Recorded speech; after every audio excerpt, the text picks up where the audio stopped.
What's up, guys? Welcome back, or if it's your first time to my channel, welcome back with the ongoing saga that is going through my entire physical movie collection.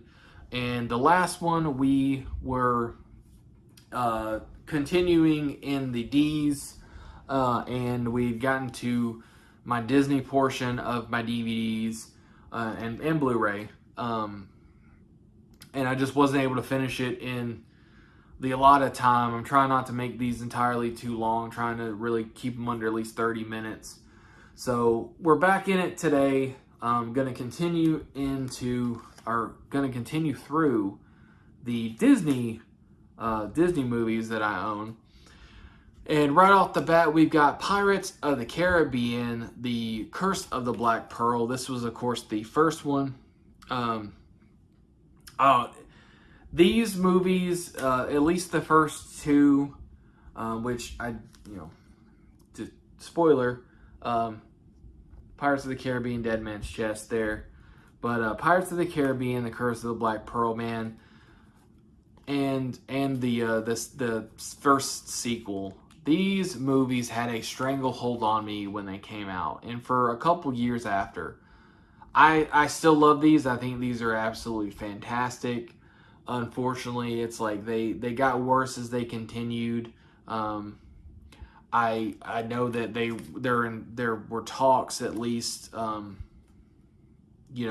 there were talks before the whole Johnny Depp Amber Heard thing about there being more pirates, and they talked about, it's like, well, getting Johnny Depp back, and then that happened, and they're like, well, we're going to continue. We want to make another Pirates, but we're not going to have, Johnny Depp. We're not going to, and there was a whole thing of, well, will there be Captain Jack Sparrow? And of course, most of us are like, Johnny Depp is Captain Jack Sparrow, so you can't recast the character, and it's like, is it really a Pirates of the Caribbean without Captain Jack Sparrow?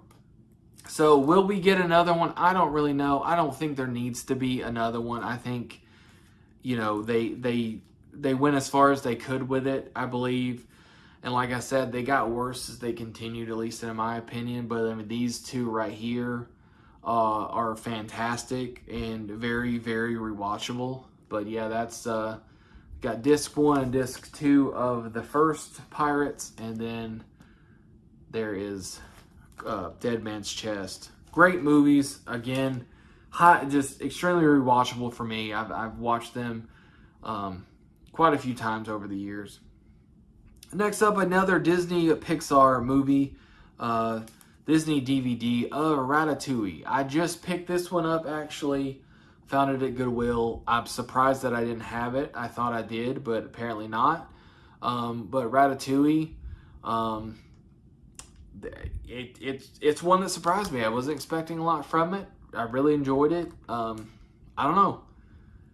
I don't really know what else to say. In the words of Forrest Gump, that's all I have to say about that, I guess. I love Ratatouille. The movie. Never had the dish.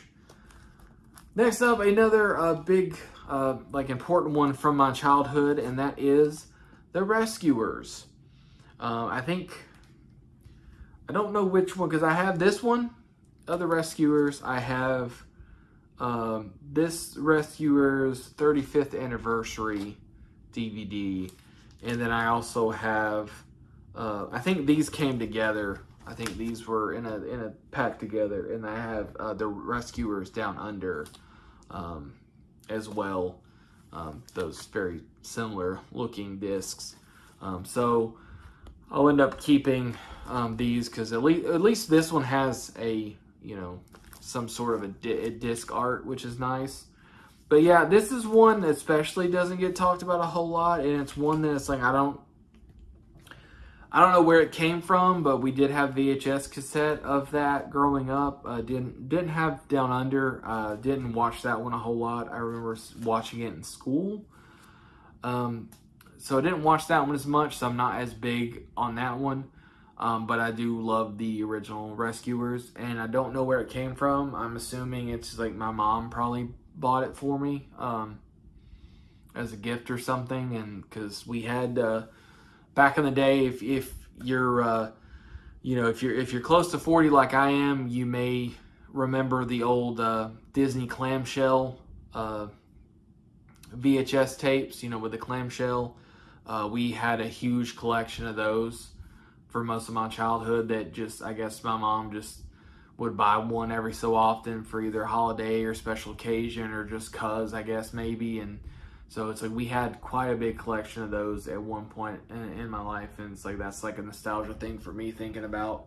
And that's, probably why, I own a lot of these Disney DVDs now, is because I remember watching them as a kid. So next up, another classic from Disney. We've got The Santa Claus starring Tim Allen. This one right here, again, a classic. This is one that I try to watch every year, and this is the special edition DVD. And then I have the sequel, The Santa Claus 2. Another one that I need to upgrade. This one is a full screen. And this one's pretty good too. The first one is the best in my opinion. The second one's pretty good too though. The third one I remember being poo-poo, and I'm not a big fan of the third one, which is why I don't own the third one. So, but The Santa Claus is a classic. That's one, like I said, I try to rewatch every year around Christmas time. All right, next up, another Disney classic. We've got Sleeping Beauty. This is the 50th anniversary edition of this, and it's got, excuse me, wow. We've got disc 1 there, and we've got disc 2. Got Maleficent there, and her dragon form looking badass. This one, again, this is another one like with Jungle Book I'm a huge fan of. I know this is a classic movie.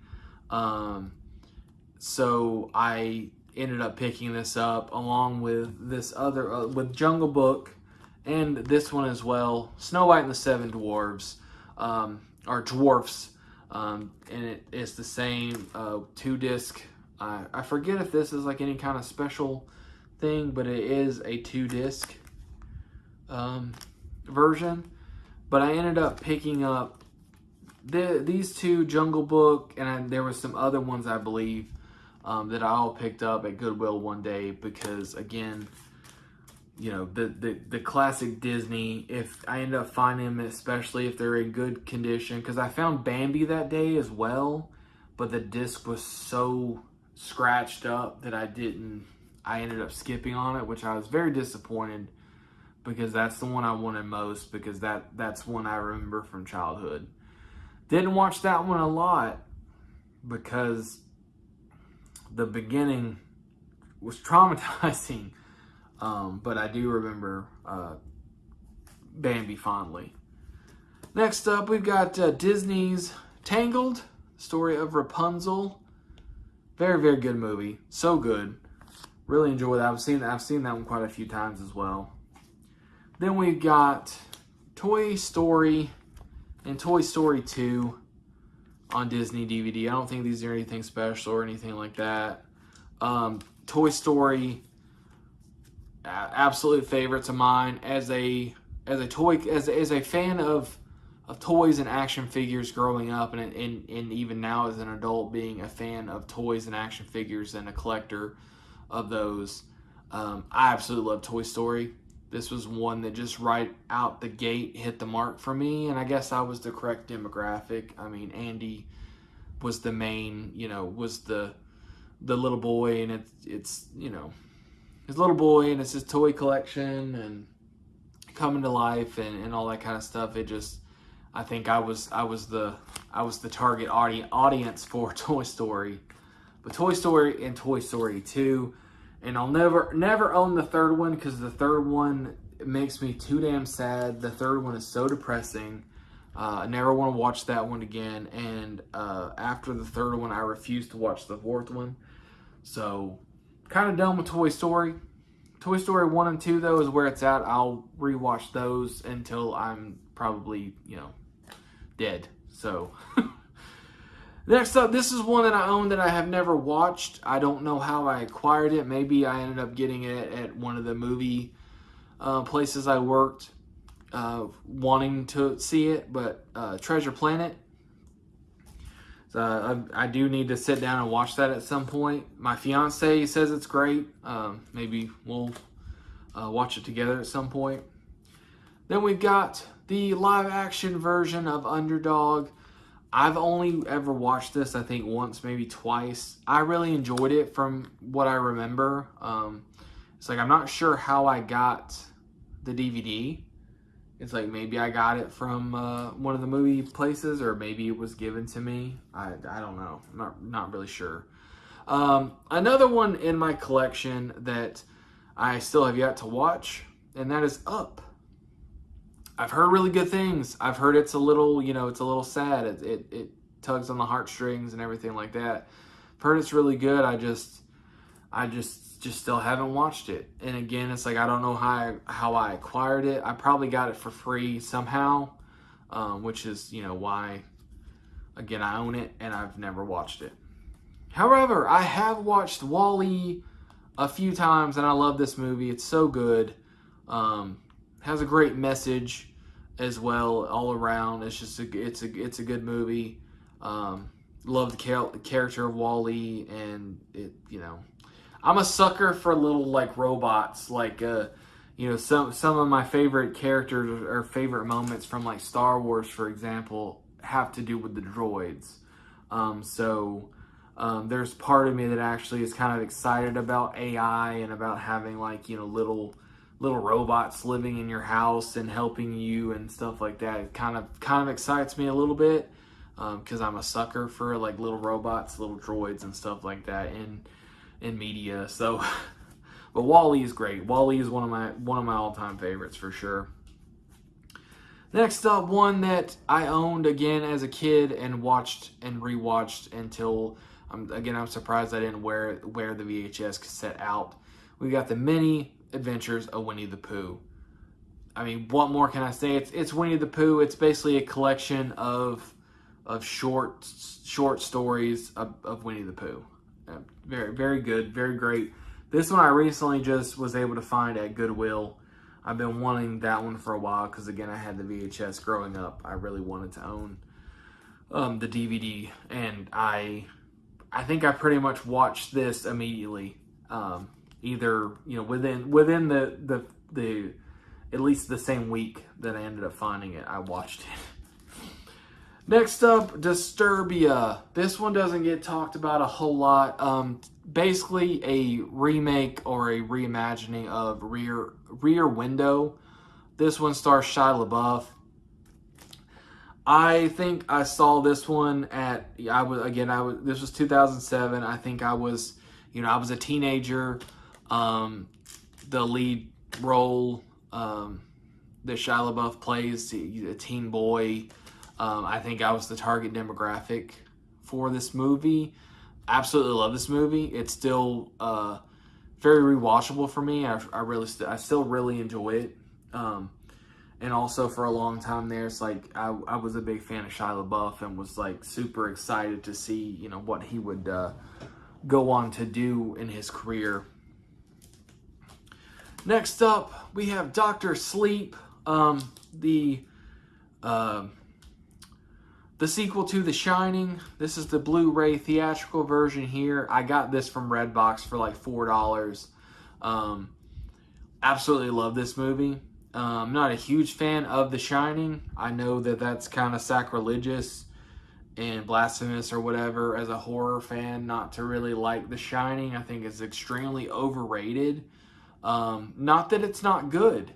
I'm not saying that I hate the movie by any means or that it's bad or whatever, but it's like I think it's very overrated. However, Dr. Sleep is fantastic. I loved this movie. Ewan McGregor was fantastic in it.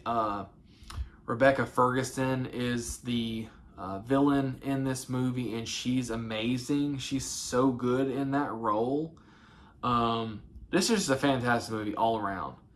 Love this movie. That's why I own it. I don't own The Shining, but I own Dr. Sleep, and I think I've watched it twice since it came out, and I'm sure that I'll end up watching it again at some point.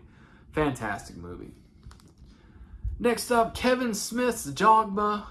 This apparently this DVD, it was super like coveted and rare and everything like that, and worth a lot of money, or supposedly for a long time. It's like, I've had this for a while. I think I got it from Amazon or eBay or something for under $10 at some point. I love this movie. It's fantastic. I think I said in one of my previous installments of this, I'm not a religious person at all. It's like I enjoy, like, at least Christianity or whatever, as far as like from a person that enjoys like history, just like I enjoy Greek mythology. Love Greek mythology, love Norse mythology. All that stuff is extremely interesting. Egyptian mythology. All that is extremely, extremely interesting and fascinating, and I'm a fan.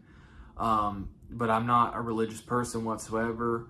And you know, find a lot of like religious beliefs and practices and stuff like that kind of like I don't want to say ridiculous, but you know, kind of I don't know.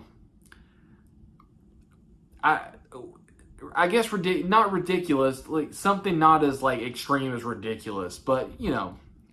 And I think this movie really did a cool thing, you know, tackling religion, Christianity specifically, and what it did. And Alan Rickman as an angel, fantastic. Chris Rock is in this. The characters Jay and Silent Bob are in this. George Carlin has a part in it, which, you know, man, rest in peace. That dude was so ahead of his time, and so not only funny but also just so intelligent. But Dogma, Kevin Smith, one of my favorites. I'm not a huge Kevin Smith fan by any means, but the ones I like of the movies that are the films I like of his, I really, really like. I love Dogma. Next up, I don't remember a whole lot about this movie. I remember really, really, really enjoying it, and that's why I have the DVD, and that's Domino. Keira Knightley, Mickey Rourke is in this. I think they're a group of like mercenaries or something. Again, I don't remember a whole lot about this. While I'm thinking of, I won't take up too much time on this, but just give 2005, Keira Knightley, Mickey Rourke, Edgar Ramirez. It is about a recounting of Domino Harvey's life story. The daughter of actor Lawrence Harvey turned away from her career as a Ford model to become a bounty hunter. Wait, is this like based on a true story? Yeah, I don't remember a whole lot about this. Apparently, Monique is in it, Delroy Lindo, Ian Ziering, Joe Nunez, Dabney Coleman is in this. Wow. Okay, Lucy Liu. Yeah, I don't remember a whole lot about this movie. Like I said, 2005. I might have to give this a rewatch just because it's been so long since I've actually seen it. But it's like, obviously I enjoyed it at some point because I have it. So it's like I do remember watching it and I remember enjoying it. So next up, we got Francis Ford Coppola's Dracula. Of course, this is the one that I think, other than the Bela Lugosi Dracula, this is the one that people remember. Gary Oldman, Winona Ryder, Keanu Reeves. I didn't enjoy this as much as I hoped I would enjoy it. It took me a long time to finally actually watch this. I only watched it for the first time a couple years ago. I didn't like it as much as I thought I would after all the years of kind of like, hearing about it, knowing about it, and the how kind of coveted it is. But I really enjoy it. It's very good, and arguably the most accurate to the book, Bram Stoker's Dracula. Very, very good. Gary Oldman is fantastic in it, though. Like he is absolutely flawless. His portrayal of um, of Dracula is honestly one of the best, if not the best. Of course, next to Bela Lugosi, he's the GOAT. So you can't really you can't dethrone him. So speaking of Dracula, we got Dracula Untold on Blu-ray. I absolutely loved this movie. It's been a long time since I've watched it, but I really did enjoy this movie a lot, and I would have liked to, because I think there for a little bit there was talk of a sequel, but that never happened. I don't think this movie did that great, and that's probably why. But I really enjoyed it. Which again, it's like, yeah, I'm pretty sure that I got this from Redbox. I paid maybe $3-4 for it, which is not a whole lot, but at the same time, for me to buy a movie, to add a movie to my collection, again, unless it's given to me, for me to spend any amount of money and add it to my collection means something. So I really enjoyed it. Like I said, I haven't watched it in quite some time, but I did like it at the time that I first saw it. So next up is Drag Me to Hell. Hell. I think my southern accent really just came out there. Drag Me to Hell, unrated director's cut. Of course, Sam Raimi. Absolutely love this movie. It's so good. It's definitely Sam Raimi for sure. It has his kind of signature style. It's dark. It's but at the same time, it doesn't take itself seriously. At the same time, there are some campy, cheesy moments, and everything. But it's, I think that's just kind of Raimi's style. If you enjoy The Evil Dead, any of the Evil Dead movies, Drag Me to Hell is like right up your alley. It's so good. I know that there are talks about there being a sequel. I don't really think there needs to be a sequel. I'll probably check it out. Sorry about that. My phone ran out of storage space. So as I was saying, Drag Me to Hell, unrated director's cut, Sam Raimi. Yeah, if you like other Raimi movies, the Evil Dead series, obviously it's like Evil Dead, Evil Dead 2. It's like you will definitely dig the vibe that Drag Me to Hell gives you. But it starring, like I said, Justin Long, Alison Lohman, or Lohman. She's been in a lot of stuff. She's a really good actress. Let's see. A lone officer who evicts an old woman from her home finds herself the recipient of a supernatural curse. Desperate, she turns to a seer to try and save her soul while evil forces work to push her to a breaking point. And the lady, the old woman that curses her and everything like that. Fantastic. What else can I say? It's just a really good movie. I would say watch like the teaser trailer. Just like I'm kind of biased these days with trailers, just because I feel like trailers just give too much of the movie away, and then you can get stuff spoiled, or they like to show you the best parts of the movie, and then when you actually watch the movie, you feel like you kind of I mean, I guess that kind of goes into the whole spoiler thing. Not necessarily spoils, but I don't know. If it feels like trailers at a certain point just started giving too much away about movies. So I would say watch a teaser. If you kind of like what you see with a teaser, go in and watch the movie. I highly recommend that one. I really enjoy that movie a lot. Next up, we got oh yeah, just and I totally missed this. Like, we finally got out of the Disney movies, as I was saying when I first started the D section. It's like a lot of Disney. Next movie up, Dream a Little Dream. The Coreys, Corey Haim, Corey Feldman. This is a pretty good movie. It's I feel like it's overlooked. It's one that doesn't really get talked about when you kind of talk about the Coreys filmography and, like, you know, the big movies, obviously, like The Lost Boys being probably the biggest one. License to Drive is fantastic. But Dream a Little Dream, I recently just got this from Goodwill. It was brand new, unopened. Paid $1.50 for it. I've seen it. I saw it for the first time a few years ago, and I really enjoyed it. I think it's worth having for $1.50.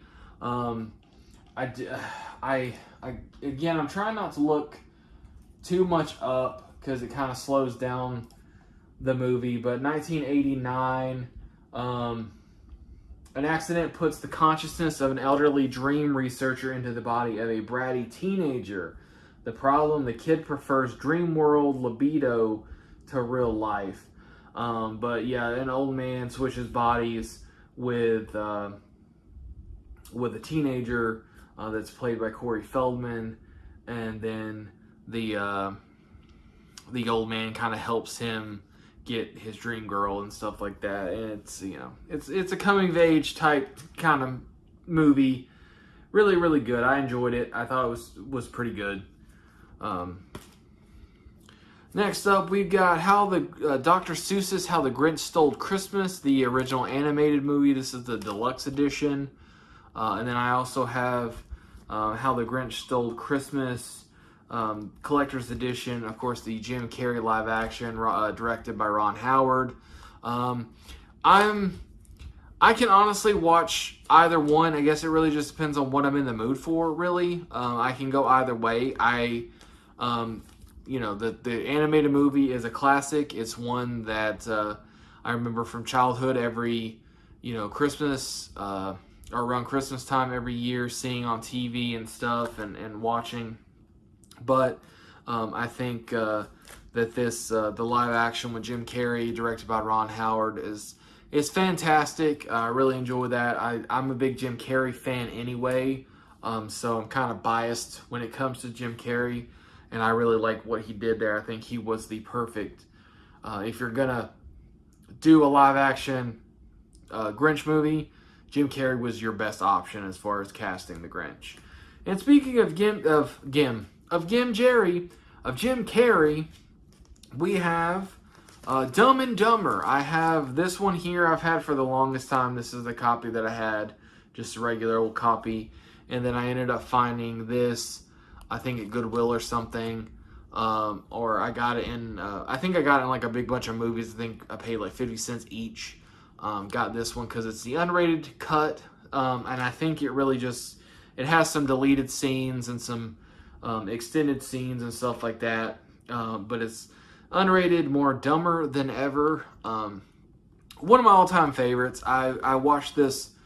Dumb and Dumber was one that, as a kid, every time I caught it on TV, I watched it. It was one of my favorites. I never owned it on VHS or anything like that. I didn't own it until I got this DVD, and it's an easy rewatch for me. It's one that's nostalgic, and I mean, honestly, for me, I think it still holds up as a great comedy.